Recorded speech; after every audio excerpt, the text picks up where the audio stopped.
Every day the world loses legends, icons whose lives shaped our culture, our memories, our hearts. From actors to musicians, pioneers to visionaries, their stories deserve to be remembered and celebrated. Welcome back. Here we honor the lives, achievements, and legacies of those who passed, today keeping their memory alive for generations to come. The news arrived quietly, almost like one of his songs drifting through a late-night radio. In homes across the American South, longtime fans paused when they heard the name Clarence Carter once again. For many, it was difficult to imagine soul music without the voice that had carried so much pain, humor, and honesty through generations.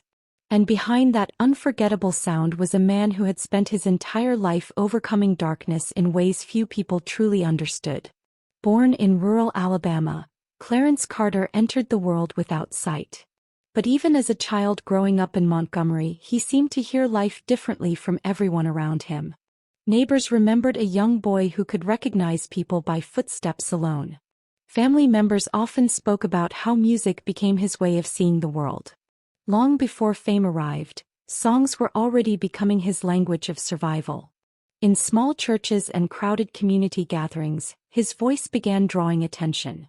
There was something deeply human in the way he sang. He did not simply perform lyrics. He carried them. People listening could feel heartbreak, struggle, and hope living inside every note. Yet few at the time could have imagined that the blind boy from Alabama would one day become one of soul music's defining voices. As the 1960s unfolded, America itself was changing. Soul music was becoming the emotional soundtrack of a restless generation, and Clarence Carter slowly found his place within it. His recordings stood apart because they sounded real, raw, imperfect in the most honest way. Songs like Slip Away and Patches did more than entertain audiences. They told stories ordinary people recognized from their own lives. Patches, in particular, touched listeners on a deeply personal level. The song followed the struggles of a poor Southern boy trying to support his family after tragedy. Many fans believed Clarence Carter was singing directly from his own experiences. The emotion felt too genuine to be manufactured. Years later, one music historian said, "When Clarence Carter sang about hardship, people believed every word because he understood suffering long before success." Behind the scenes, his rise had not been easy. The music industry of that era was difficult even for fully able performers. Touring schedules were exhausting, recording contracts were often unfair, and opportunities for Black artists remained limited. Yet Clarence Carter kept moving forward with remarkable determination. Friends later recalled how he memorized entire studio layouts and learned to navigate unfamiliar stages with quiet confidence. He refused to let blindness define the boundaries of his life. As his fame grew, another side of his personality also emerged. He possessed a sharp sense of humor and an unexpected warmth that surprised many people meeting him for the first time. Interviews often revealed a man who enjoyed laughter just as much as sorrowful ballads. That balance became part of his appeal. He could make audiences cry with one song then smile with the next.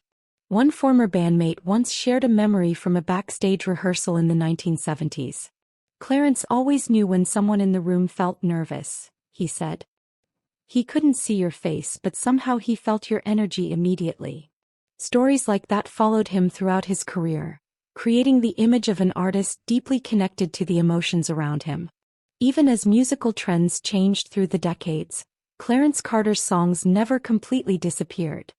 His voice continued living through radio stations, sampled records, family playlists, and late-night jukeboxes across America. Younger artists admired the emotional truth in his music. Fans who grew older with him often described his songs as companions during difficult moments in their own lives. Following news of his passing, tributes quickly appeared from musicians, broadcasters, and listeners around the world. One longtime fan wrote online, "Clarence Carter sang for people who carried silent pain." Another tribute simply read, "That voice sounded like real life." The words were brief, but they reflected the deep connection audiences felt with him for more than half a century. Yet perhaps the most remarkable part of his story was never fame itself. It was resilience. Clarence Carter entered a world that often underestimated people with disabilities, especially Black artists born in the segregated South. Still, he built a career defined not by limitation but by emotional power. Through every challenge, he continued singing with honesty that listeners could immediately recognize. In the final years of his life, his legacy became even clearer. His music no longer belonged only to one generation. It belonged to families, memories, and moments people carried quietly inside themselves. Old vinyl records continued spinning. Younger audiences continued discovering his voice for the first time. And somewhere between heartbreak and hope, Clarence Carter's songs kept speaking. Now, with his passing, soul music loses more than a performer. It loses one of its truest storytellers. But even in silence, his voice still lingers. In faded radios, southern highways, family gatherings, and memories too deep for words alone. And for many listeners tonight, one question softly remains. Will there ever be another voice quite like Clarence Carter again? The news spread quietly among film lovers across Europe and beyond. For many mainstream audiences, the name Jack Taylor may not have sounded familiar at first. But inside the world of cult cinema, horror films, and late-night movie screenings, his face carried decades of mystery. His passing now feels like the fading of an entire cinematic era built on shadows, atmosphere, and fearless storytelling. Long before he became a respected figure in European genre cinema, Jack Taylor's journey began far from the dark castles and eerie landscapes that later defined his career. Born in America, he initially seemed destined for a more traditional acting path. But Hollywood never fully embraced him. Instead, it was Europe that opened a different door, one that would quietly transform him into a cult legend. In the late 1960s and 1970s, European horror cinema was entering a bold and experimental period. Directors were pushing boundaries with psychological tension, gothic imagery, and unsettling themes. Somewhere within that movement, Jack Taylor found his place. His sharp features, calm intensity, and mysterious screen presence made him unforgettable in films that often blurred the line between beauty and fear. Audiences noticed something unusual about him almost immediately. He rarely overacted. He did not need loud performances or dramatic speeches. Sometimes a single look from him created more tension than an entire scene of dialogue. Film critics later described his style as quietly hypnotic, a presence that lingered in viewers' minds long after the movie ended. One of the defining parts of his career came through collaborations with visionary European directors who saw something unique in him. While many actors chased fame and commercial success, Jack Taylor became deeply connected to artistic genre filmmaking. These films were darker, stranger, and often misunderstood during their original release. Yet over time they developed loyal audiences around the world. For many fans, discovering a Jack Taylor film felt personal, almost secretive. His movies were passed between collectors, discussed in underground film magazines, and screened at midnight festivals filled with devoted cinema enthusiasts. That underground reputation slowly transformed into lasting respect. Younger filmmakers began studying the atmosphere and emotional texture of the films he helped create. Behind the camera, people who worked with him often described him as thoughtful and deeply professional.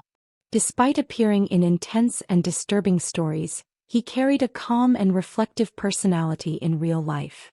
One former director once recalled, "Jack understood the loneliness inside those characters. He brought humanity into even the darkest scenes." As decades passed, many cult actors faded into obscurity. But Jack Taylor remained connected to his audience. Film conventions, retrospectives, and interviews introduced him to new generations discovering European horror cinema for the first time. Fans admired not only his performances, but also the humility with which he viewed his career. Following news of his passing, tributes appeared from filmmakers and horror communities across the world. One admirer wrote online, "Jack Taylor represented a kind of cinema that no longer exists." Another fan simply said, "His films felt like dreams you never fully escaped." The words reflected how deeply his work affected viewers who connected with cinema beyond mainstream entertainment. What made Jack Taylor special was not celebrity in the traditional sense. It was atmosphere, presence, the ability to exist inside stories that felt hauntingly alive. He became part of a generation of performers who turned low-budget genre films into emotional experiences remembered decades later. Now with his passing, many film lovers are returning to those old movies once again. The grainy visuals, the gothic silence, the strange beauty of European horror storytelling. And somewhere inside those shadows, Jack Taylor still remains. Mysterious. Watching quietly from another cinematic world that modern filmmaking rarely captures anymore.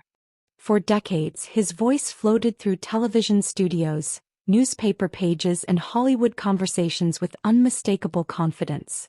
Now, the passing of Rex Reed has left behind a silence that feels strangely unfamiliar to the entertainment world he once dominated. To many Americans, he was never just a critic. He became part of the spectacle itself. At a time when movie reviews could influence public opinion across the country, Rex Reed stood at the center of cultural conversation. Audiences waited to hear what he thought about the newest films, biggest stars, and rising directors. Sometimes his words sparked praise. Other times outrage. But almost always people listened. Born in Indiana, Reed arrived in New York with ambitions that stretched far beyond ordinary journalism. The city during those years was alive with cinema, television, and celebrity culture. Critics were beginning to step into the spotlight themselves, and Rex Reed understood how powerful personality could become in media. He combined sharp commentary with a dramatic delivery that audiences remembered immediately. Unlike many writers who stayed hidden behind columns, Reed embraced visibility.